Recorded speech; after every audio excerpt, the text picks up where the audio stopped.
Good afternoon. This is Aaron Brown with Realty Success Hub out of San Antonio, Texas. We have some phenomenal guests with us today. We have Angela with Savvy Cleaner out of Charlotte, North Carolina. And we have Brandon Leibowitz, who is an SEO expert, and will be talking to us today about some SEO strategies for realtors. So we're excited. We also have Regina Brown, who is a realtor out of San Antonio, Texas. If we could introduce ourselves right quick, I would so appreciate that. Angela, could you let us know who you are and where you are? Yes, thank you so much. I'm Angela Brown, and I am with Savvy Cleaner. I'm the CEO of Savvy Cleaner. We're a training company for house cleaners and maids, and we are in 37 countries and 191 languages. We run the Ask a House Cleaner show, where you get to ask a house cleaning question, and I get to help you find an answer. And after 1,400 episodes, you'd think that we would have answered all the questions, but lo and behold, we have not. And so I've joined the Realty Success Hub here so that I can answer move in, move out cleaning questions, and that I can kind of take a sneak peek on the realtor side and learn all the ins and outs of what they really want cleaners to know or homeowners to know before they make that big move. All right, Aaron, back to you. Yes, and Regina, thank you so much, Angela, for introducing yourself. We're so excited to have you today. Regina, could you let us know where you're from? And then Brandon, I'd love to jump over to you because we've got a lot of questions for you. Yeah, so I'm Regina Brown from San Antonio, Texas. I am a realtor here. I specialize in the luxury market. And anyone who's ever looking to buy or sell in San Antonio, hit me up. I'm here to help. Thank you so much for having me on your show. Hey, thank you so much. And Brandon, tell us about you. Brandon, it looks like you're muted. Oh, sorry. Oh, there we go. Yep, no, sorry about that. My name is Brandon Leibowitz, and I help people get more traffic to their websites using search engine optimization and helping out with paid ads and a little bit of social media, but really trying to get people visibility online. So once you have a website, how do you get people to find you? And that's where I help out and make sure that you show up when people are looking for you. That way you could capture those leads and sales and get more clients for your business. Thank you so much for that intro. We're so excited to have you, and we've got tons of questions for you today. Maybe you could start out just quickly, give us a quick recap on kind of how you got started and a little bit about yourself, and then would love to jump into some of the more SEO type of questions. Yeah, I got started back in 2007. I got my degree in business marketing, and after I graduated from school, the first job I got was helping a company out with their digital marketing, which I didn't really know much about it. They said, don't worry, we don't know much either about digital marketing. We're like learn with you and take you to classes and workshops and seminars, and decided, let me give this a try. After working there for a few months, I kind of realized this was probably the future, that everyone's going to have a website in the future. And there's a lot of different ways to get traffic. You could run paid ads, you could do email marketing, you could do social media, you could do SEO. And really over the years, kind of focused more on the SEO side of things because it's a way to get free traffic, and who doesn't want free traffic? So over the years, I worked at different like advertising agencies as a director of SEO, and before work or after work and on my lunch breaks, I would work on my own company and built that up to where I was able to eventually quit my job and focus solely on this, and really been doing that ever since, just helping people get more exposure and visibility online. Dude, that is so exciting. Definitely something that can impact everybody's business. So yes, go ahead. So I have a question, and this comes from all the house cleaners that are out there that are, thinking about getting a website. How important is SEO in today's market, and what is SEO? Well, we should probably start with what is SEO and start from the beginning. And SEO is search engine optimization, which means ranking websites on Google. So whatever you search on Google, there's ads at the top. Those are all paid ads, where if you click on those websites, they're paying Google every time you click on it. It could be a couple cents, it could be a couple dollars per click, it could be a couple $100 for each click. So the ads get pretty expensive. They work, but you just have to make sure that you're making more than you're putting in. But right below the ads are the organic, the free listings. And that's what SEO is all about, is getting your website listed in those 10 spots on that first page of Google. But nowadays, it's not just websites that appear. There's images, there's videos, there's maps. So we want to try to take up as much free real estate as possible on that first page of Google by optimizing any images you have on your website, any videos. If you're a local business, like a real estate agent, then we want to get you on Google Maps and things like that. So just try to capture that free traffic. And SEO is important if people are searching for you, but if nobody's searching for you, then Google doesn't, or SEO doesn't really have an impact. So if you have a new product or service that nobody's ever heard of, then SEO might not be the thing, because no one's ever heard of this product or service, then they're not really going to be searching for it. So social media might be a better way to drive awareness. But if people are searching for your product or service, then if you're not ranked on that first page of Google, then someone else is taking that traffic away from you. And if you don't think people are searching for you, or if you want to figure out how many people are actually searching for your keywords, you could go to a tool called the Google Keyword Planner. It's a free tool from Google, and you could throw any keyword in there. You could see, do people actually search for that keyword? And you might be surprised, maybe nobody searches for the keyword that you thought you want to rank for, but there's another variation or synonym or plural or some other industry slang term that you might never or not have thought of that might be getting 5,000 searches a month. So keyword research is going to let you know, should I target SEO? Is SEO viable for me? Are people searching for my keywords? And if you see that they're search volume, then you might want to think about, do I want to try to tap into that free traffic or tap into that traffic that people are searching for? Because if not, someone else is going to take that away from you. So Fantastic. if I have a product and I want people to search for it, but they don't know it exists, what is the fastest way to do that so that I can be searched through SEO? Yeah, if you have like a new product that you made that no one, like you invented a new product that no one's searching for, then social media or running paid ads, like trying to get, creating a presence on social media, because people don't really, people search on social, but not really.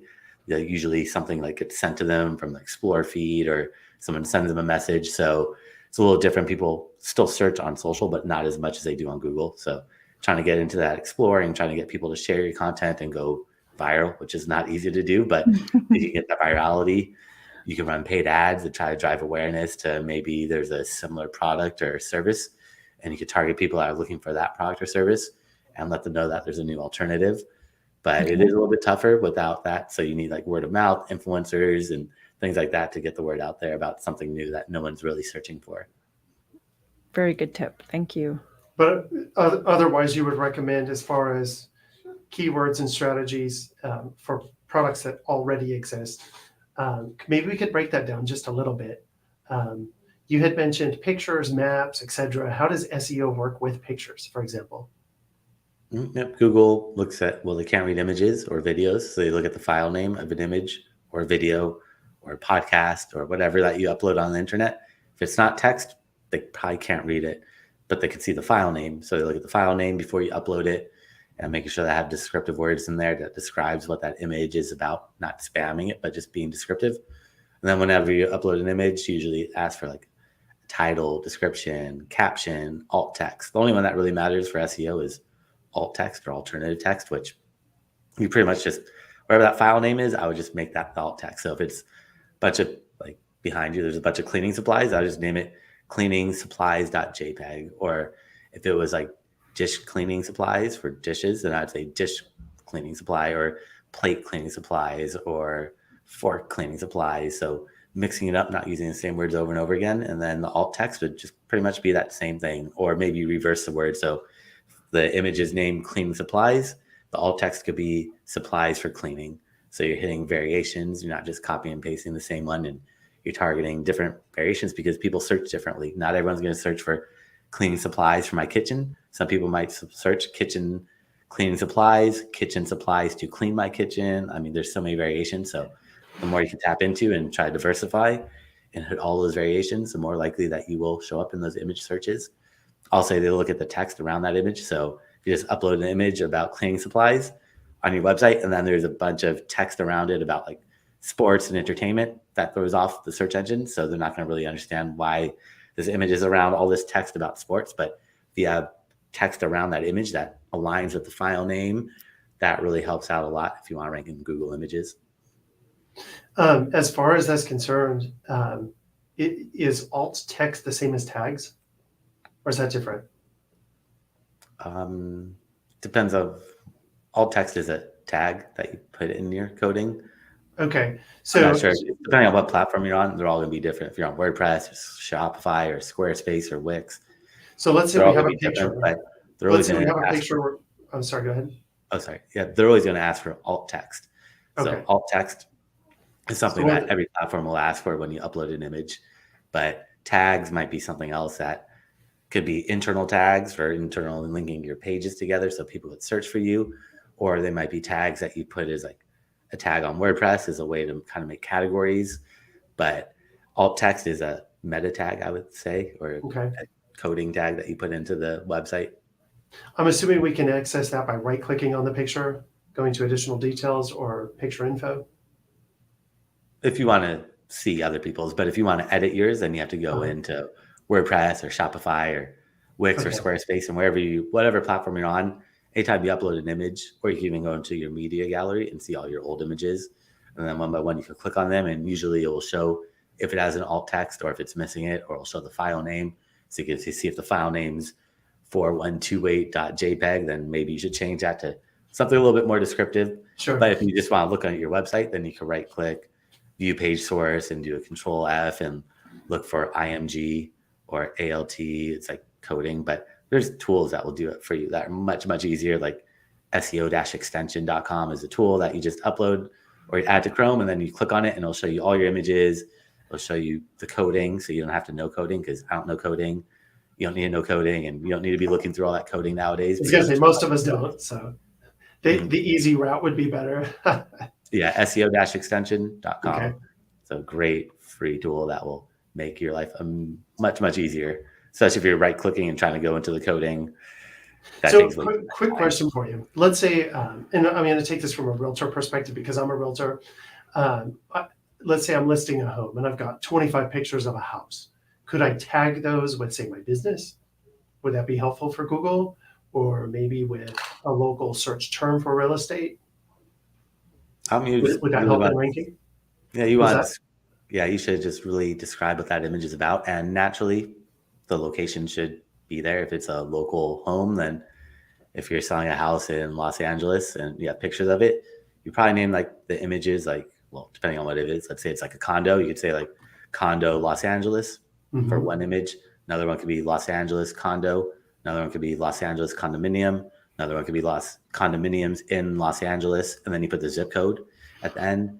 But putting your business name, unless it's your business, it wouldn't really make sense, because the image needs to describe what that image, or the file name needs to describe what that image is about. So if you're just spamming it with extra words, that's not going to do good. And also your business name, anyone searching for your business name, you're always going to rank for that. So that's not really a keyword, or that's a branded keyword, which you're always going to rank for that. You want to really target non-brand keywords that don't have your company name in it, because those are the ones that are going to get new eyeballs. Anyone searching for your company name, they already know who you are. They probably worked with you, so it's not new business, which it's not bad, but you want to usually generate new leads and by targeting those non-branded keywords. I'm loving this so much. I've got a YouTube question. Suppose I have a thumbnail and I'm going to upload the thumbnail. Should the thumbnail be the title of the YouTube video, or should it be the title of, or should it be a description of whatever you're looking at inside the picture? Should be descriptive of what the picture is, but the picture should also match the title. So it should probably pretty much be the title, because a lot of people just have videos where they overlay that feature or the image with the title, the video title. They'll put the text right there, then they'll put like their picture of themselves, like their face right there. And so then you could name that file name, like you could put your name in it and then whatever the text is that's on that picture. But usually people will do it like that nowadays. That seems to be like what goes viral and seems to rank at the top. But I would just search your competitors, see what they're doing. You could go into YouTube, search for your keywords, and you could right click on that image and look at the coding, or use that tool to try to see what their file name is for that image. That's a good tip. Thank you. Have you found that most social platforms have their own keyword research tools, or is the Google keyword research tool kind of your to-go-to for any social media marketing? Or No, they're going to be different. So unfortunately, well, most platforms don't give you tools, but Google does, because Google wants you to spend money. So the Google Keyword Planner is not really for SEO, it's for paid ads to let you know how many people search for that keyword. So if you're running paid ads and you want to rank for realtor in Los Angeles, Google's gonna let you know how many people search for that. That way you know how much budget you should allocate. So that's what the Google Keyword Planner is for. YouTube will have their own keyword tool or keyword research tool. Not sure about the social media, if they have their own that they give out. I don't think they give them out, but there might be other third-party tools that you could buy that will let you do keyword research for Facebook, Instagram, Twitter, YouTube, or LinkedIn, Pinterest. I know YouTube has like TubeBuddy and some other ones that you could use for keyword research, but the more you look at the better. And yeah, it's not going to be from one platform to another. They're all going to be different. So keywords I use for SEO, not necessarily going to even be the same for Google Ads. Google Ads and SEO keywords, they're going to be similar, but they're going to be different. Same with like SEO and YouTube and Amazon keywords, Yelp, TripAdvisor, whatever platform that you're targeting. It's always going to be a little different. It's going to be a lot of overlap, but also some differences. Thank you for that. Now, I know you specialize in search engine optimization and you specifically say organic search. Could you talk to us a little bit about how you would rank a keyword in organic search? Just so we have kind of an idea of how we would do that, how long it would take as we're working on our products and services. Yeah, I mean, it's tricky. It's not really a one size fits all with SEO. So some basic general tactics that work for any website is, well, Google feeds off, well, you have to put keywords in your coding. So first step is actually keyword research, figure out what keywords you want to put into your website. Once you figure out what keywords you want to add, then you go into the coding and make changes to all these technical places that I don't know how technical you want to go, but one thing that doesn't require coding. Feel free to jump in the weeds. Let's figure out how we would rank a keyword just for fun in organic search. Mm-hmm. So then you would want to put that keyword in the SEO title tag. Then you can have your SEO meta description. There's header tags. There's your images should have that. If you have any videos on the page, it should have those keywords in it. That the content should have the keywords in it. So you should have text on that page that has those keywords in it. You should interlink your pages together, and you should probably have a blog post that supports that page that links to the blog post, and have multiple blog posts that kind of builds that topical authority and that trust up. Because if you're just trying to rank for a keyword and you throw it on your website, Google says, okay, you have this page here about it, but how do we know you really know the whole keyword or like everything that goes about this keyword, like real estate agent near me? Like, all right, that's good. But then you should also talk about like how to get a mortgage, what the rates are, what the neighborhoods are, what the schools are, what all this stuff that a normal person would be looking for when they're buying a home, what the crime rate is, and have all different pages about that go in depth about that all interlink to that main page to just build that relevancy. And then, but unfortunately, Google doesn't really care about any of that stuff that you did because they don't believe anything you put on the website. So you can make all these changes to your website and nothing's going to happen without you building trust up. And the way to build trust is by getting what are called backlinks, getting other websites to talk about you. The more websites that talk about you, the more trust Google's going to give to you. And then they look at those keywords on your website. But it doesn't work the other way around. If you're not building backlinks, Google's not going to trust you. And what is a backlink? A backlink is a clickable link from another website that points to yours. So if you're reading an article in the NewYorkTimes.com and in there it says Brandon Leibowitz and you click on it and it goes to my website, I'd be getting a backlink from the NewYorkTimes.com. So the more websites that link out to you, the more trustworthy Google thinks you are. And then they look at those keywords on your website. So how do you establish those relationships? That is where you have to if you're a realtor, you could talk to your like mortgage brokers or try to partner up with them, see if they would write about you in their blog so business partners, essentially. Yeah. Or if you sell a home, well, it's all about getting creative. So if you sell a home, I don't think they're going to write about that, but the new homeowners might write about it. But maybe if it's like a commercial real estate, maybe someone's going to write about that in the news and then you could try to get them to link out to you.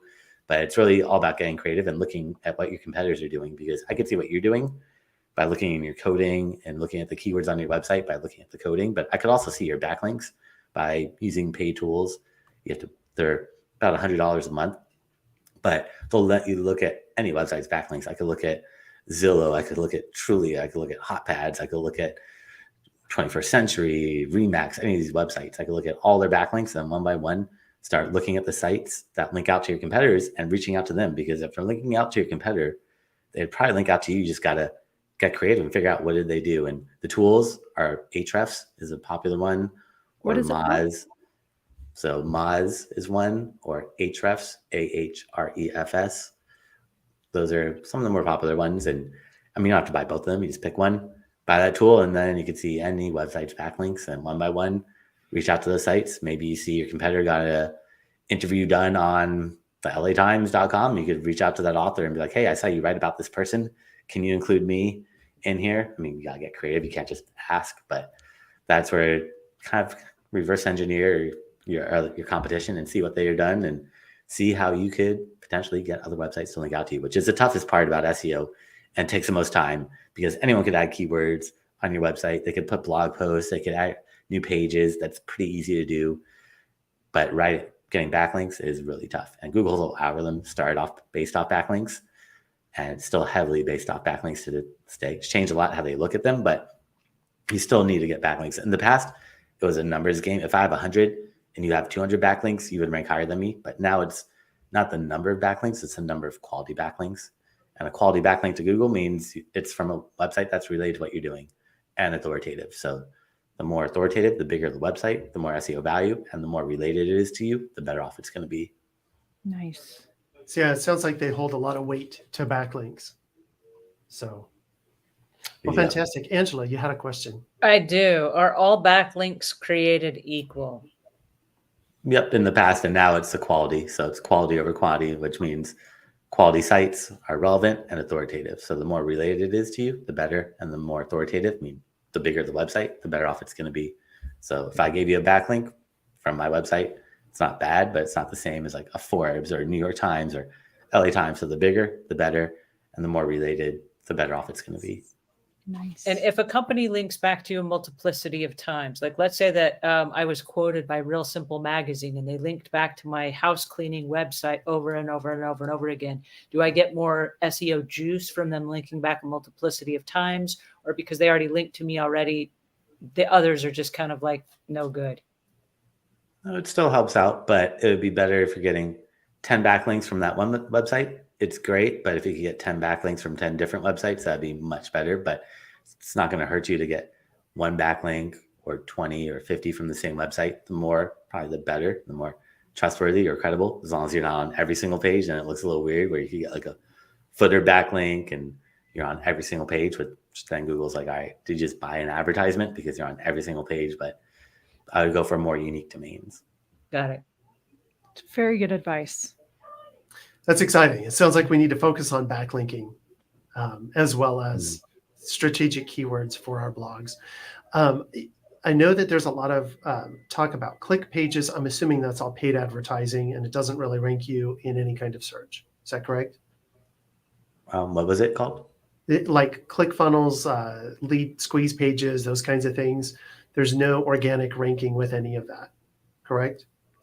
Every page on your website should be a landing page, should be optimized and have a funnel on it, which kind of confuses me when people say, oh, I need to build a funnel. I'm like, every page on your website should be a landing page, should be optimized for conversions, because if not, what is your website there? To look pretty, which a lot of people, that's how they build a website. And they're not thinking about how do I convert people from a visitor to actually converting, calling me up, emailing me, buying, whatever that conversion goal is. But yeah, you need to make sure every website is or every page on your website is optimized essentially to convert people. It's called conversion rate optimization.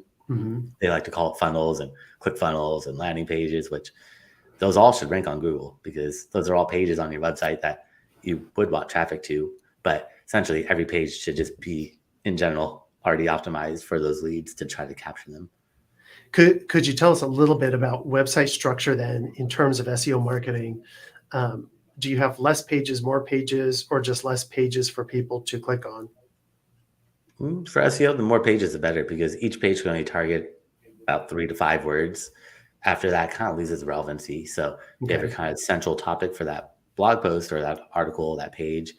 And let's say you want to rank for realtor in Los Angeles. You could rank for realtor in Los Angeles on that page. You could rank for Los Angeles realtor, Los Angeles real estate agent. But if you want to start targeting other keywords like Santa Monica, even though Santa Monica is in Los Angeles, you need to create a new page about it, because someone searching for Santa Monica doesn't necessarily want LA, and vice versa. Someone searching for LA doesn't want Santa Monica. So if you mix them all together, that's not a good user experience. So Google realized that got to get really granular and specific, and the more pages, the better. So got to break everything out and get super granular. You could even have pages about different like condominiums or like different like neighborhoods in the cities that you're targeting for as a realtor, or if there's like townhomes and they have a name for it, you could target that townhome name community by creating a page specifically about it, because someone's looking for a home in that community and you have a page dedicated to that, you become really relevant. And it's also a good user experience that person's gonna be like, all right, I trust you. You seem to be knowledgeable. So gotta break it out as much as possible. Do not hold back. The more pages, the better. You don't have to have them all linked on the top navigation, but you need to definitely break it out as much as possible. The more, the better. Yeah, that definitely answered my question. So if somebody's interested in Santa Monica, my website should focus around Santa Monica, and it doesn't need to go other places for their user experience, even though I might have hundreds of other pages, correct? Maybe each it's page. just relevant to Santa Monica for what they're looking at. Yeah, you got to take a step back and think if you're looking for homes for sale in Santa Monica, and then you get to a page that lists out everything in Los Angeles, that's not what you're looking for. You're like, no, hit that back button. You're going to go to the next website on Google, and there's 10 other websites, plus there's ads and a lot of options out there. So if you're not giving what they want to the user, they're going to hit that back button and find someone else. Absolutely makes sense. Go ahead.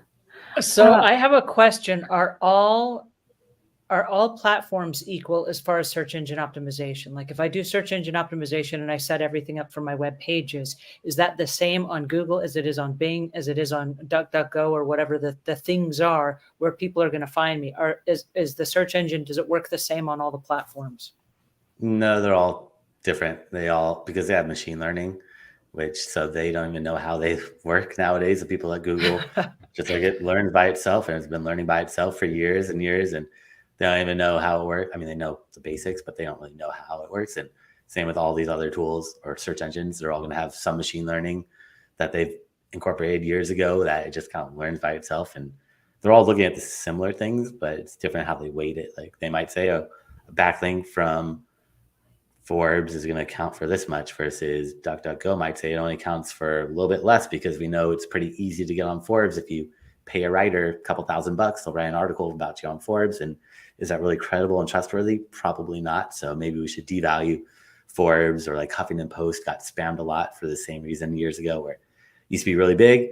Everyone paid writers to write about them in Huffington Post. The quality just went down. And now those backlinks don't count for as much, even though it's a really big tiered website. So it's different how they're all going to look at them, because they're all have different aspects and opinions on how to do it, but it's going to be similar for the most part. Brooke says, this is so great. I'm working to get my website up and running, and I really appreciate this info. I appreciate it too, because this is interesting information as I work on my website as well. And I've had my website for 20 years, but I'm always trying to redirect the information that I learned so that I stay relevant. So thank you, Brooke, for that comment.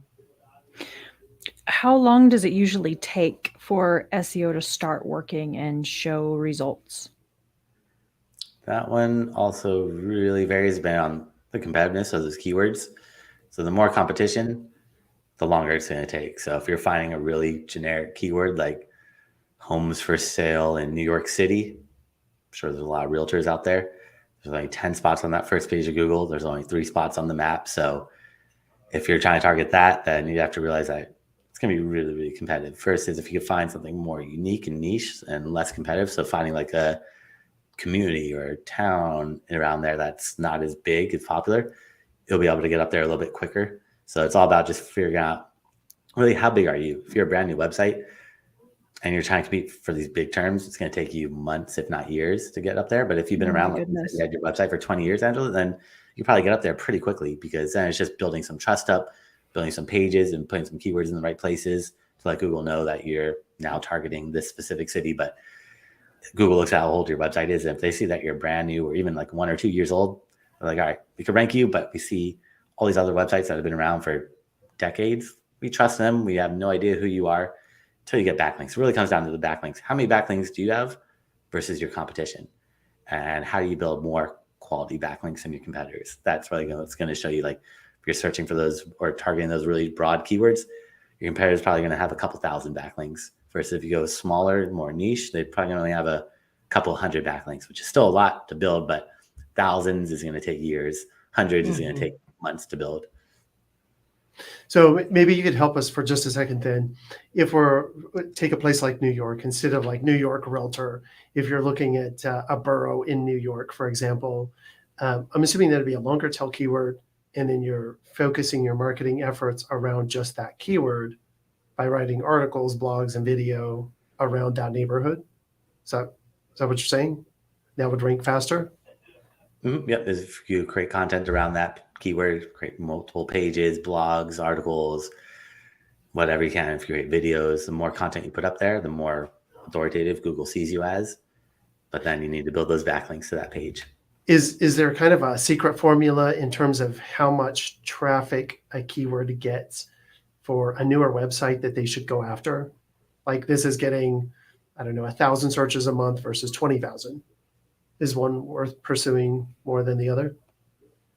I would look at competition. So if you find a good keyword, search it in Google and see who ranks on that first page. And if you see it's a bunch of big corporations and you're a small or medium-sized business, maybe stay away from it, because I mean, the more search volume, the better, or the better the keyword looks. But then how many people are, or who are your competitors? And if it's just a bunch of like Amazons and Targets and Walmarts and Remax and Zillows and realtor.com, then probably stay away from that. But if it's shows other realtors and small, medium-sized businesses, then maybe it's more feasible. But that's really going to give you the insight to who ranks on that first page of Google. And if you see ads, that already tells you it's very competitive. So if you search for a keyword and you see ads, that just lets you know that people can't get up there organically, so they're spending money. Tell us a little bit about that. When do you decide to go from organic search to paid marketing? Because you, like you said, you can't get up there. Well, usually you want to do paid first, because SEO is going to take 6 months or longer. So while you're waiting for it to kick in, you run the paid ads.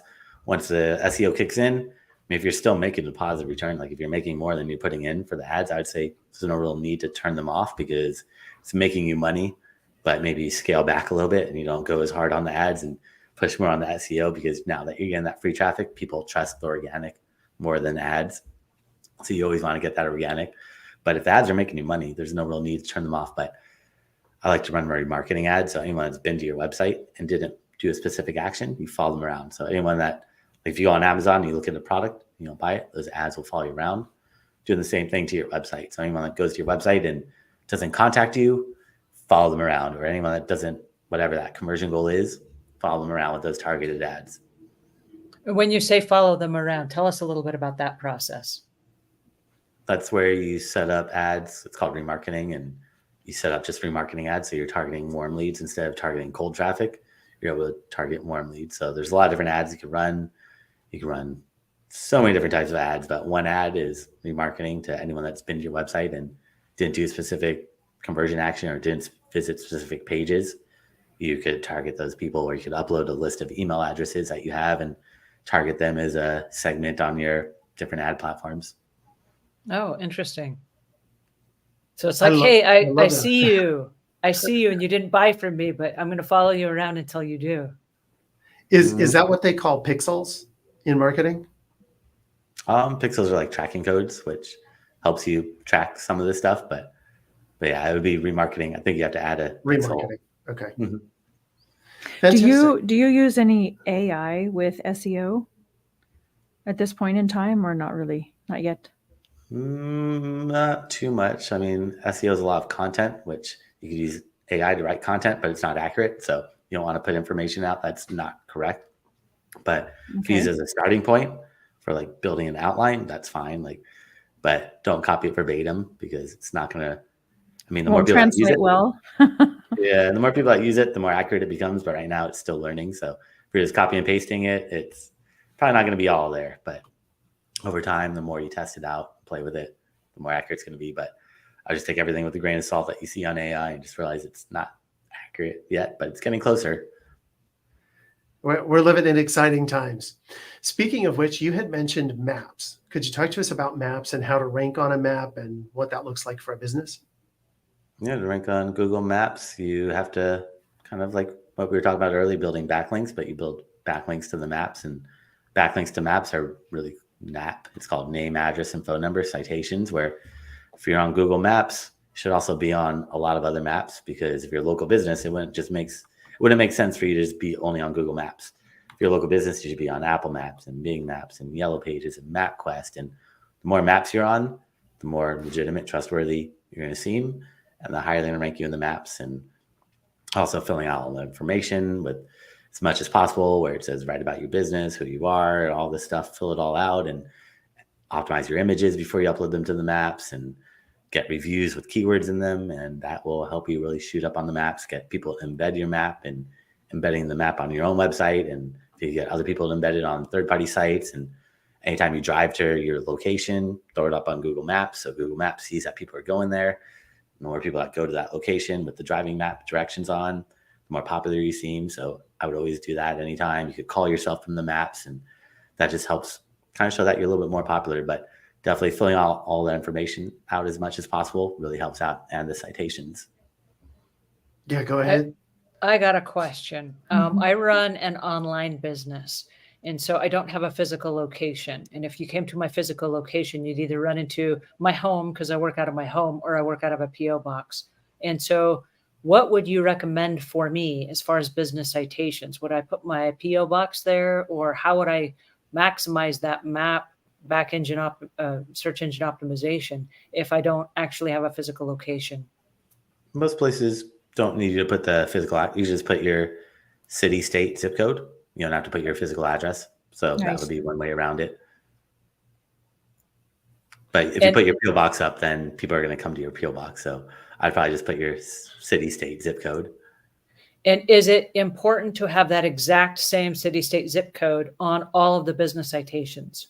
Or does it matter if I have like my home address on one and my PO box on the other? Because one is at home and one is right outside the city, and it's a different address, a different zip code. Yeah, that's going to confuse Google. So the citations need to be consistent. So the business name, address, and phone number. If you say like SEO Optimizers is your business, but I put in there SEO Optimizers Inc. for one, and another one says SEO Optimizers Incorporated, and another one says SEO Optimizer singular, and I'm like misspelled it on accident, Google's going to think they're all different. So you have to be very consistent with the name, address. It's got to be exactly the same on all the citations. Yeah. And does it make sense? This is kind of a side subject, but does it make sense to go with somebody like Yext that will go ahead and they will list you on everything? Or do you go ahead and list individually on all the different citation platforms? It's up to you. If you want Yext to own everything, then you could give it all to Yext, because if you cancel with Yext, they take all your listings down and all your reviews come down because you don't own any of that stuff, which is kind of crazy.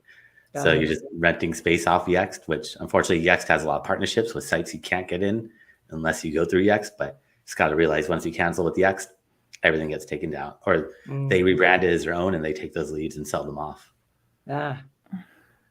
So weird. I don't know how they do that, but to then sit down and figure out all the listings, do you figure out listings that then are most appropriate for your type of business? Because you can't list yourself on all the listings because there are just too many of them.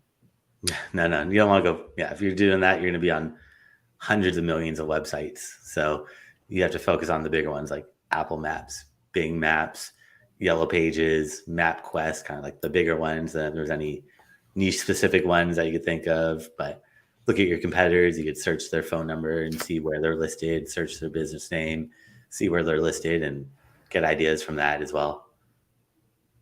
These are phenomenal ideas. This is crazy amazing. Clearly, you've been doing this a while. So, yeah, since 2007. Do you offer? I know you have a lot of clients. Do you offer a course or anything, or do you just work one-on-one with people? Or No, I do both. So I have classes, free classes I've done as well that they could just go on YouTube and search my name and see a bunch of those. Fantastic. Okay. As far as 2023 goes, are there any new trends or techniques in SEO that you're excited about? Maybe the AI, try to figure out how that could help out. But right now it's kind of disrupting everything. We'll have to see. But I feel like AI is probably the biggest thing that's happening, that's changing everything up for a lot of industries. So we'll have to see how that plays out. And if Google's going to incorporate AI in the search results, which they're talking about doing, we'll have to see how that's going to play out and what that's going to look like. So like that's a big part of 2023, and probably for the next couple of years, this AI thing is probably not going to slow down anytime soon. It's not just some trend. It's going to definitely take over and dominate a lot of stuff. It's been revolutionizing our business a lot. We were laughing yesterday. We went to have a check on a listing, and the listing descriptions went from a couple of sentences, maybe a paragraph, to an entire article. And Aaron and I were laughing, like, we hope this finds you well. All of them are starting the same, and they're all very, very obviously AI generated. And we were just like, what's happening? Yeah, at least here in Texas, during COVID, they did we used to have a max of 5,000 characters for descriptions on homes and a max of 25 pictures. During COVID, they changed that to 50 pictures and unlimited text. And so Whoa. it's changed the game a lot in terms of listing, keywords, etc., and people trying to maximize that. So we're getting a lot more like articles on a description as opposed to just here's a 3-bedroom, 2-bath house that's 2,500 square feet. It's like imagine yourself as the sun is setting, and it goes into this whole like story. So it's humorous. Good times, good times. So when it comes to video and website optimization, do the search engines just look at the transcript of that, or are there other ways to maximize your video keywords for long-term organic search? Well, the title of the video, very important. The file name before you upload it to YouTube, very important. The image for that picture, making sure that has descriptive words. Then transcribing or timestamping or summarizing the video in the description. And then just embedding that video on as many websites as possible. The more places you can embed that video and place it on third-party sites, the better off it's going to be. So when you're watching YouTube, it says share, and it says share on Facebook, Twitter, LinkedIn, all these different places. But then it says embed, and you get code that you could embed, which means adding it to your own website. And the more places you embed that video, the better off it's going to be. Because if you embed it on your own website and you get 5,000 people that watch it on your website, 5,000 views, all get attributed to YouTube. And it's kind of like a backlink to your YouTube video channel. Nice. I'm going to do that. So does it make sense then? Do you upload it onto your website and link it to YouTube, or vice versa? No, you upload it to YouTube. You're talking about optimizing for YouTube or optimizing? Yeah. I'm just saying optimizing for video. So we upload it to YouTube. We would then embed it on our website. So people are watching it on YouTube, not our website. Yeah, so if you're optimizing video, then you really want to, if you want to optimize a video, then you should put it on YouTube, on Vimeo, on Facebook, video on IGTV or Instagram, on TikTok, on Twitter, because you want to maximize value, because you can't watch a video on YouTube, on Facebook. It's not going to let you do that because they're direct competitor, or not direct, but they're competitors. So they're not going to let you watch them, and vice versa. You can't take a YouTube or Facebook video and watch it on YouTube. I mean, you can't even share stuff on there, but they're all kind of like closed off every platform. So if you want to maximize the value of a video, you got to share it on every single platform. If you have an email list, I would share that video out to your email list. I would make sure you put that video on your website so people can watch it on your website. But the more third-party sites you're on, the more places that someone can find you. Because if someone's on YouTube, but maybe someone hates YouTube and they want to be on Rumble or some other alternative one out there, I mean, you don't have to be on everything, but if your audience is on there, then I would be there and try to just capture that traffic essentially. Now, do you recommend taking your own videos and uploading them to each platform, or to upload it to one and then share it from that platform out to the others? You can't share it from the other platforms. Like you could share it, but it's not going to work. So if I take a video on YouTube and share that link on Twitter, it's not going to show the video. Or if I take that link from YouTube and share it on Facebook, it's not going to show the video. So if you want the video to play, like you watch on Facebook, a video plays, you have to upload to Facebook, you have to upload to YouTube, you have to upload to Twitter, you have to upload it to Pinterest, TikTok, all LinkedIn, all of them need to be separate. Thank you for clarifying that. I was unaware of that. So I appreciate that. So on the embed part, I'm imagining in my head, so suppose that I take the Ask a House Cleaner YouTube show and I create a page, and let's say that there's a video on how to deal with a difficult customer, and I'm talking about a house cleaning customer. So I would use something like how to deal with a difficult house cleaning customer, and then inside I would have the header, and then I would have like the description with the same keywords. Then I would have like the video itself, and when I upload that, or do I share that with the embed code? on that same WordPress website article that I'm writing, but I'm going to embed the video. I'm bringing it in from YouTube. I'm like adding a link. Is that what I'm doing? Yep, you just click the embed, you click share, and they'll give you the embed code, and you just copy that over, paste it in, and it'll embed that YouTube video on your website. And is that like the share link, or is that like an embed iframe code that I'm pasting in? You're putting in code. Okay. Yeah, they're going to give you a code, a little snippet of code, and you just copy and paste that onto your website. Got it. Okay. And does that work better than just sharing a link? Or is it the same thing? If I'm sharing a link from YouTube, is that the same as embedding it or no?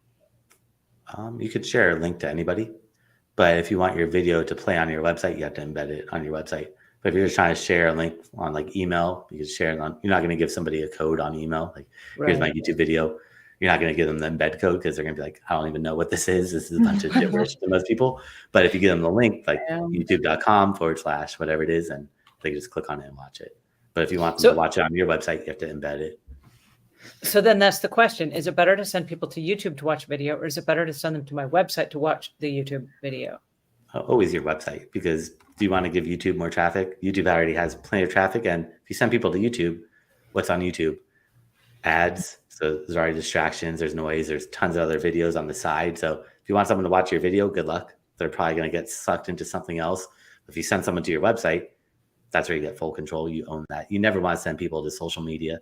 Social media is a way for people to find you and go to your website, but you don't want people going to your website and then clicking onto your Instagram page, because then you lost that person. Like, they're going on Instagram, they're going to be distracted very, very quickly. So if you're sending someone to YouTube, they're going to be distracted very, very quickly because there's so much noise out there. So the main goal is just get them to your site.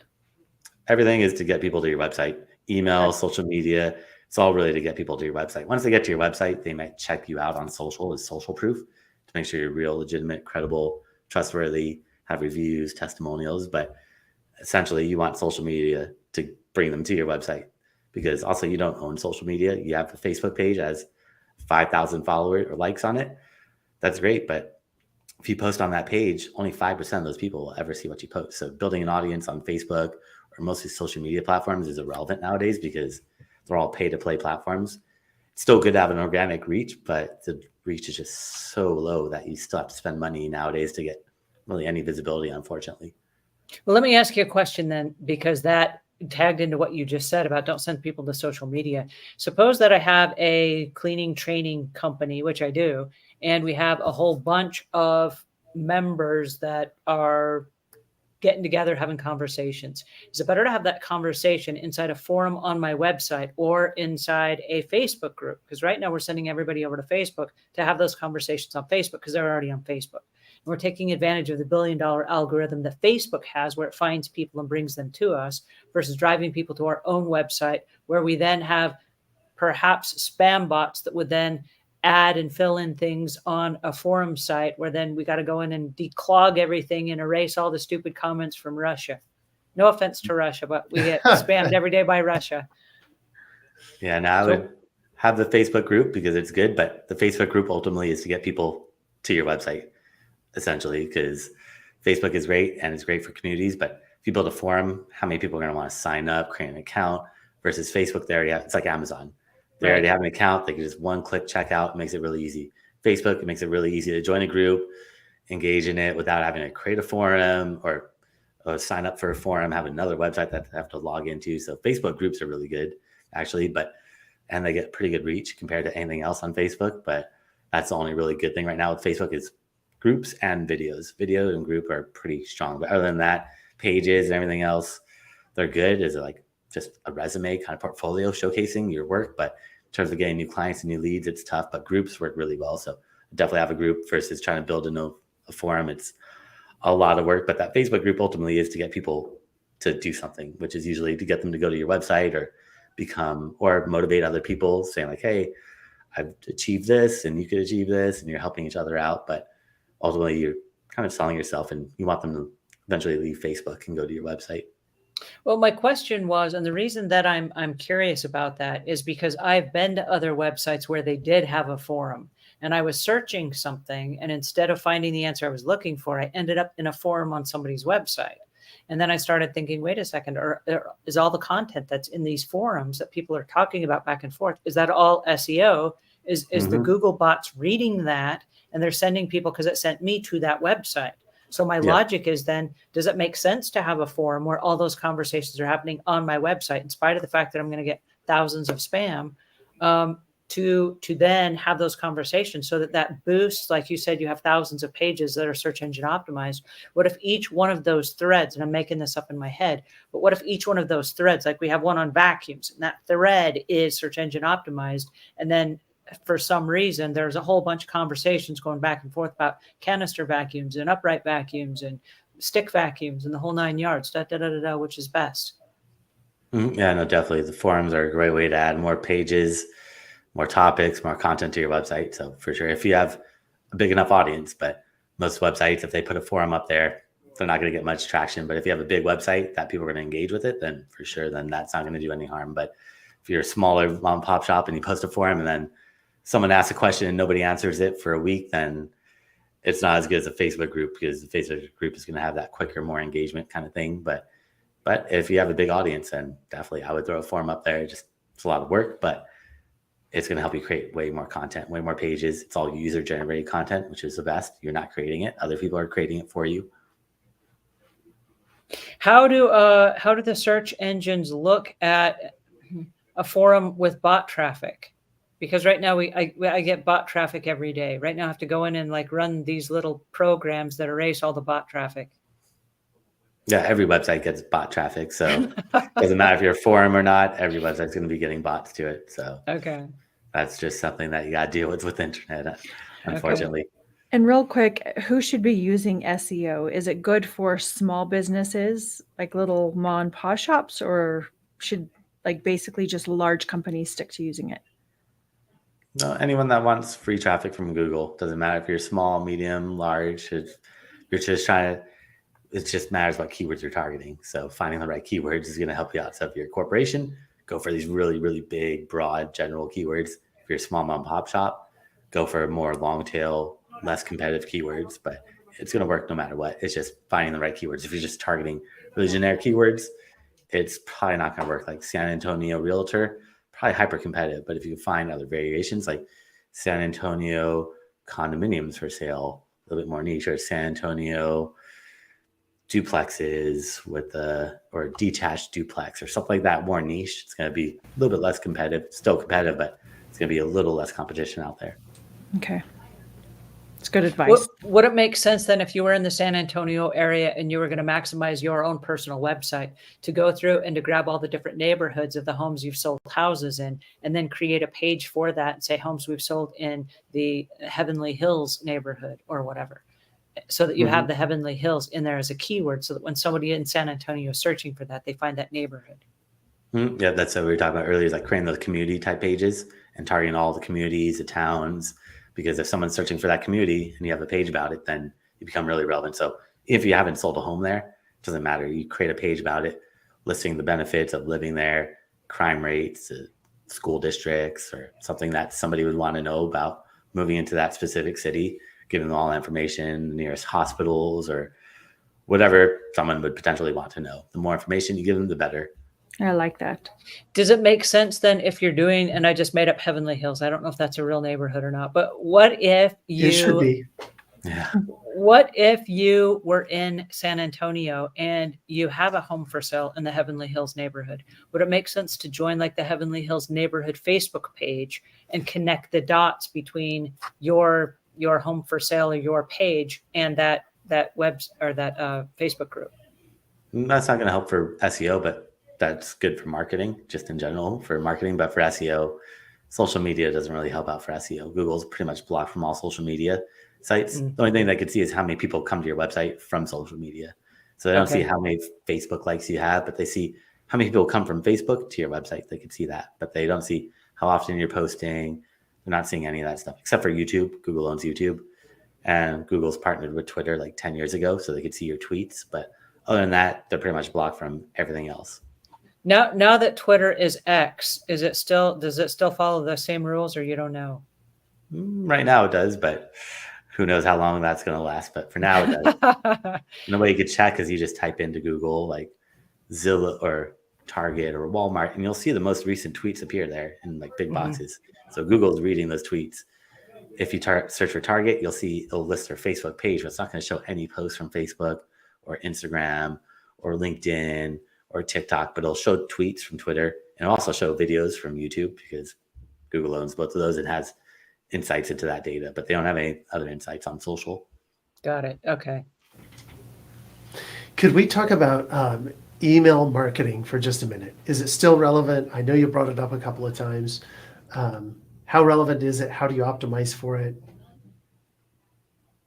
Yeah, I mean, you can see how many emails you're getting every single day. So definitely still works. It's just collecting emails, not buying them is what you want to do. So gotta figure out how you could collect email addresses, offering something for free, like a realtor, maybe, I don't know, ebook, I don't know, or something incentivizing people. I give out free classes. So I'm like, hey, if you want a free class, sign up, and here's how you could access the class is you have to give me your email. If you're e-commerce, you could say, here's a 10% off for first-time customers. Give me your email address. So it's all about getting creative.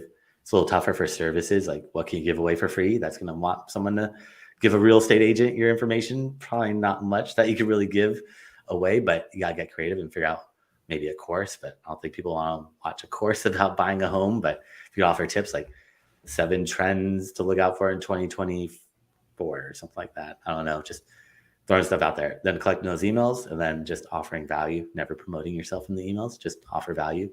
That's going to really help out. Love that. Okay. Thank you so much. What other SEO things should we be looking out for when building our businesses out as businesses?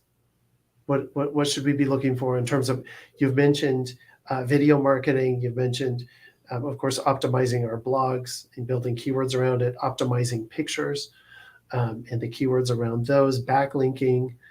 Is there anything we're missing here? It's like a puzzle with SEO. There's a lot of pieces. The most important thing is sounds content. like it. Yeah, Okay. The most important ones are the content and the backlinks. Those two are really the most important. Everything else is somewhat important, but without good quality backlinks, Google's not going to trust you. And without good quality content on your website, they're not going to know what keywords to target to rank you for. So you have to have both of those: is good quality content and good quality backlinks, and then everything else will kind of fall into place. I mean, still want to do all other technical things, but they don't have as big of an impact as good quality content and good quality backlinks would. Now, if I'm building out a website that is newer, would it make more sense to purchase a domain that's been around for a while, that's relevant to my industry, or can I go ahead and build out a website with a new domain that doesn't have any relevance in the marketplace? It sounds like it would definitely take longer. What do you suggest?